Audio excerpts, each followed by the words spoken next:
Labas. Sveiki. Mano nekenčiamiausia dalis pasisveikinimus. Nesisveikint.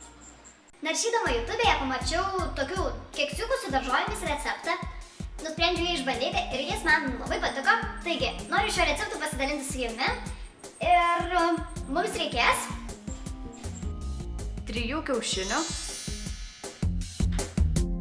1/4 stiklinės pieno, žiupsnelio druskos, 2 šaukštų miltų, pomidoro, 2 nedidelių morkų ir šiek tiek paprikos. Labai gerai išplakame kiaušinius.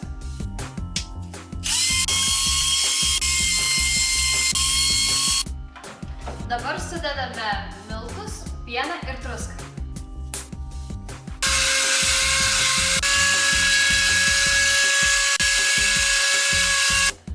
Paruošiame keksiukų kepimo skardą, supilame į formeles tešlą ir pripilame šitų daržovių pjaustytų.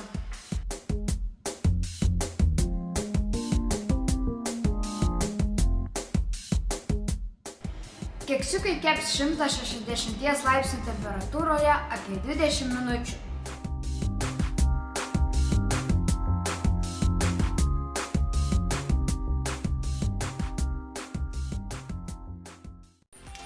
Skanaus!